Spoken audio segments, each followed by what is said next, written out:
हम सभी संसार के लोग ऐसे ही मोह में पड़े हुए हैं और सोचते हैं कि इस संसार में हम जीवित रहेंगे और उपभोग करेंगे और कुछ बनाएंगे। क्या बनाएंगे? घर बनाएंगे, है कि नहीं? बहुत बड़ा बंगला बनाएंगे, गाड़ी संग्रह करेंगे, कार संग्रह करेंगे, एरोप्लेन में घूमेंगे, अमेरिका जाएंगे, डॉलर कमाएंगे। अरे तुम कुछ भी कमा लो, एक दिन तो शरीर छूटने वाला है कि नहीं? तो इन चीज को समझना चाहिए कि संसार में जो व्यक्ति जन्म लेता है वो एक दिन मरता है। इसलिए युधिष्ठिर महाराज ने बोला, कहा है महाभारत में, अहन्यान्य भूतानि गच्छन्ति जमालयम् शेषा स्थावरम् इच्छन्ति किम आश्चर्यं मत्परम्। ये महाभारत में एक कथा आता है। धर्म भक्त युधिष्ठिर महाराज से प्रश्न पूछ रहे हैं कि सबसे इस दुनिया में आश्चर्य क्या है? इस दुनिया में सबसे बड़ा आश्चर्य है लोग देखते हैं हमारा सामने कितने लोग मर रहे हैं, शरीर छोड़ रहे हैं, और जब शरीर छोड़ता है तो उस टाइम में लोग जाते हैं, रोते हैं, बोलते हैं हाँ सही बात है, आजकल इस संसार में क्या रखा है, हर व्यक्ति को तो किसी न किसी दिन जाना ही पड़ेगा, और आज आपके रिश्तेदार चले गए हैं, कल में हमारा भी रिश्तेदार जाने वाले हैं, ऐसा बोलते हैं। और स्मशान से आने के बाद में फिर जैसे तैसे, और वो हम शरीर छूटेगा वो नहीं सोचता है, वो सोचता नहीं और गधे जैसे परिश्रम करो, पूरा गधे बनते हैं, खाली परिश्रम करते हैं और पैसा कमाते हैं और धन कमाते हैं, और इसका अंत क्या है? विनाश है। वो पैसा कौन खाता है? हम लोग खाते हैं। हाँ, वो चीटी जैसे खाली संग्रह करते हैं, हनी बीज जैसे, मधुमक्खी जैसे है, खाली वो हनी लेकर आता है, परिश्रम करता है, लेकिन खाता नहीं है। तो इसी तरह से हम लोग संग्रह करते हैं, संसार में कल संग्रह करते हैं, और संग्रह का अंत है विनाश। इस चीज को हमको समझना चाहिए। और हमको क्या सीखना चाहिए कि हिरण्यकश्यप से सीखना चाहिए। देखो उन्होंने कितना बड़ा वर मांगा, हाँ वो सब वर मांगा, लेकिन उसका भविष्य में आप सुनोगे उसका सब वर खत्म हो, कुछ काम नहीं दिएगा, एक दिन मरेगा, है कि नहीं? तो इसी तरह से हम लोग भी सब योजना बनाते रहते हैं संसार में। तो हमारा भी योजना इसी तरह से है, हम कहीं योजना बनाते रहेंगे, लेकिन एक दिन सब छोड़ के जाना पड़ेगा। तो क्या करना पड़ेगा?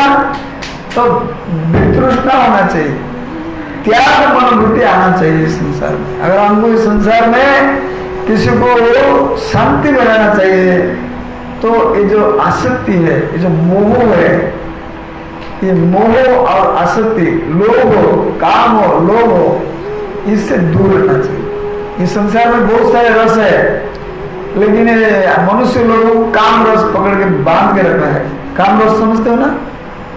हर विभिन्न प्रकार की कामना है, उसको बोलते हैं काम रस। तो ये काम रस जो है हमेशा दुख देता है, और कृष्ण रसायन पान करेगा तो ये दुख क्या होता है? दूर होता है। तो इसके लिए व्यक्ति को कभी भी इस संसार का किसी भी जीव के प्रति लोभ, आसक्ति, माया, मोह नहीं रखना चाहिए। आप बोलेगा अरे ये तो मेरे सगे वाले है, अरे वो सगे वाला हो, कुछ भी हो, इसके लिए तो शास्त्र बताया है, विष्णु माता, विष्णु पिता, विष्णु स्वजन बांधव। इस संसार में भगवान कृष्ण ही सबका रिलेटिव है, वही असली बांधव है, रिश्तेदार है। अगर हम विष्णु को रिश्तेदार नहीं बनाएंगे, इस संसार में मरने वाला जीव को रिश्तेदार बनाएंगे, तो वो तो मरने वाला है, वो खुद का तो मृत्यु को नहीं बचा सकता है, वो हमको क्या बचाएगा, है कि नहीं? तो इसलिए हमको सावधान होना चाहिए। और ये हिरण्यकश्यप जैसे ज्यादा दिन बचने के लिए कभी भी प्लान नहीं करना चाहिए। क्यों? इस संसार में हम लोग आए हैं, किसी भी दिन हमारा प्राण चला जाएगा, किसी भी दिन। आज है, अगला एक क्षण के बाद में क्या होगा हमको पता नहीं है। तो इसके लिए क्या करना चाहिए दिन रात 24 घंटा हरे कृष्णा कृष्णा कृष्णा हरे हरे, हरे राम राम राम हरे हरे, इस महामंत्र का जप करना चाहिए। अब कोई कहेगा करे ना कोरोना आएगा, अरे कोरोना का पिताजी ने आनंद हो, वो तो मरने वाला, वो कैसे भी आदमी मारने वाला है, और हम तो ऐसे मरने वाला, कैसे भी आदमी मरेगा, ये थोड़ी कोई कोरोना आएगा तो मरेगा, नहीं तो नहीं मरेगा, ऐसे नहीं है। हम मरने वाला किसी भी आदमी मरेगा, और हम बचना है तो किसी भी हालत में हम बचाएंगे।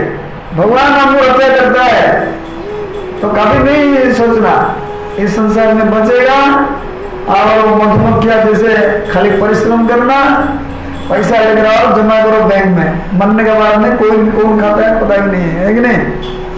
तो इस संसार में भगवान की कृपा से जितना दिन हम लोग का शरीर में निश्वास है, तब तक इस मनुष्य जीवन का कर्तव्य केवल भगवान का ही सेवा करना चाहिए, केवल भगवान का नाम ही स्मरण करना चाहिए।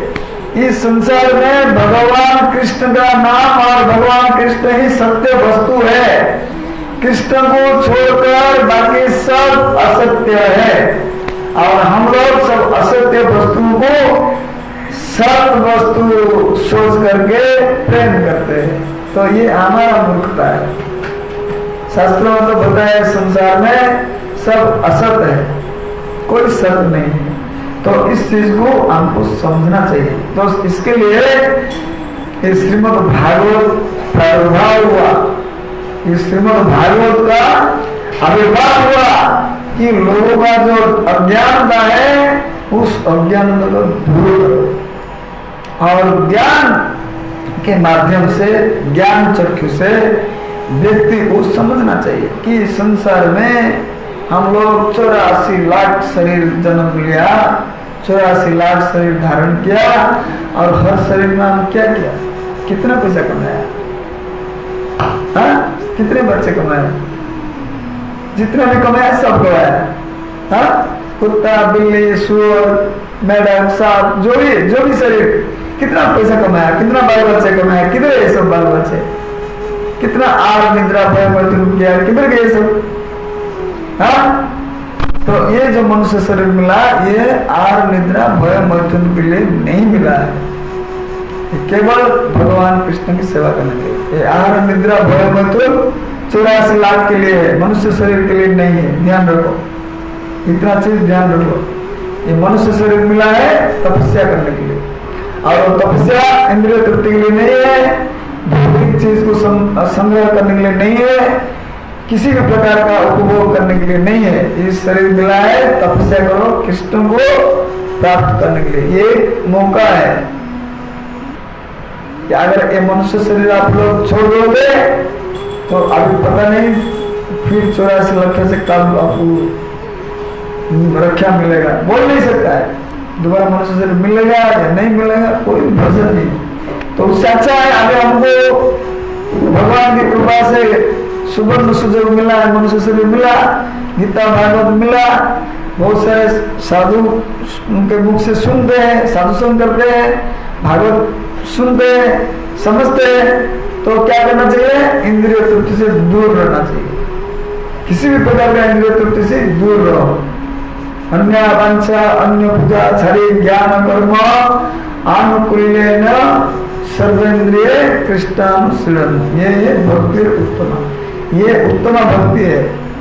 तो जो व्यक्ति इसी को दृढ़ भाव में पकड़ लिया है उसका जीवन सार्थक हो गया, उसी को इस संसार में किसी भी प्रकार का तकलीफ नहीं पकड़ेगा, छुएगा ही नहीं, चिंता तो घुसेगा ही नहीं, क्योंकि वो तो जानता है हमारा माता पिता भगवान कृष्ण है। हाँ, माता पिता का जब तक हाथ पकड़ते बच्चे लोग, उन बच्चों को क्या तकलीफ है कि नहीं। तो इसी तरह से जब तक हम माता पिता जी का पास में है, भगवान कृष्ण के पास में है, तो हमारा कोई टेंशन नहीं रहने वाला है, नहीं लेना चाहिए, क्योंकि पिता माता तो है, वो हमारा काम हो, उनका चिंता है कि हमारा चिंता है।